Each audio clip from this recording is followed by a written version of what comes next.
अस्सलाम वालेकुम। मैं हूं गुलाम मुस्तफ़ा तलब और आप मेरा यूट्यूब चैनल गुलाम मुस्तफ़ा तलब देख रहे हैं। आज ही हम बात करेंगे बड़े अहम इशू पर जिसकी वजह से आप अपने मुर्गियों के अंडों की एवरेज बढ़ा सकते हैं।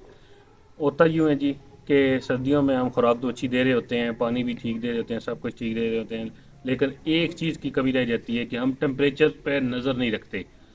देखें, जब मुर्गी खुराक खाती है तो उसका एक हिस्सा जो है वो बॉडी की मूवमेंट्स जो है वो उसमें एनर्जी कंज्यूम होती है।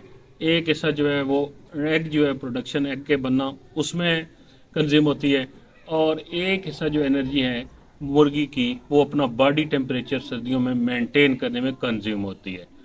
अब होता यूँ है कि हम खुराक तो दे रहे होते हैं और बैलेंस्ड डाइट दे रहे होते हैं, साथ कैल्शियम भी दे रहे होते हैं, सब कुछ दे रहे होते हैं, लेकिन फिर भी हमारे मुर्गियां जो है वो वो अंडों की औसत नहीं बढ़ा रही होती, अच्छी एवरेज नहीं दे रही होती। तो तब क्या करना है?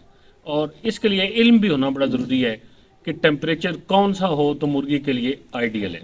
देखें, एक दिन का चूज़ा अगर है तो उसका टेम्परेचर 37, 38, 35 से लेकर 38 तक आप कह लें कि इस दौरानिए में उसका टेम्परेचर रहना चाहिए। वो चूज़ा एक दिन का या चंद दिन का चूज़ा जो है वो उस टेम्परेचर में खुश रहता है। लेकिन अगर बड़ी मुर्गी है तो उसका टेम्परेचर जो है वो 22 से 24 तक होना चाहिए। इसके दौरान मुर्गी का बॉडी टेम्परेचर होना चाहिए, रूम टेम्परेचर इतना होना चाहिए ताकि वो जो है मुर्गी वो खुश रहे और उसकी जो एनर्जी कंजम्पशन है वो टेम्परेचर मेंटेन करने में ना लगे, बल्कि वो एग की प्रोडक्शन में इस्तेमाल हो।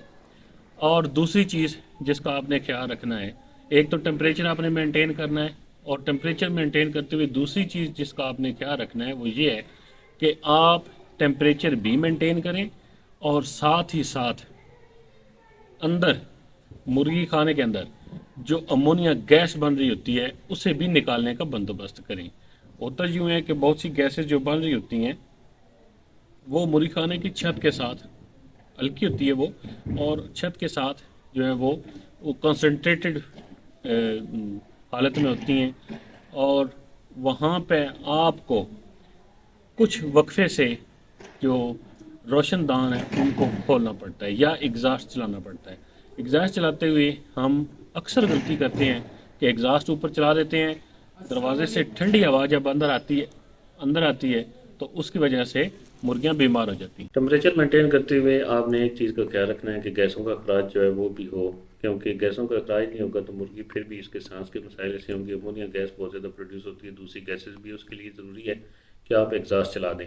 एग्ज़ास्ट चलाते हुए सबसे जो बड़ी गलती की जाती है कि एग्ज़ास्ट चला दिया जाता है और दरवाज़ा पूरा खोल दिया जाता है और नीचे से ठंडी हवा जब आती है तो मुर्गियों को एकदम से ठंडी हवा लगने से उनको फ्लू और इस तरह के मसाइल हो जाते हैं।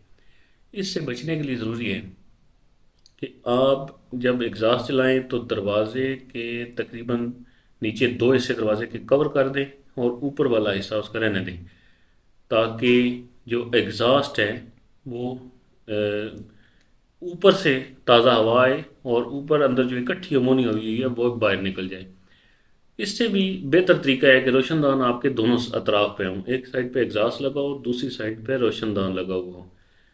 और जब एग्ज़ास्ट चलाएं तो दूसरी साइड से उसी लेवल पे, उसी ऊंचाई पे रोशनदान हो और वो ताज़ा हवा वहाँ से अंदर आए। इस तरह मुर्गियाँ नीचे होंगी, उन्हें ठंडी हवा नहीं लगेगी, उनके बीमार होने के चांसेस बहुत कम होंगे।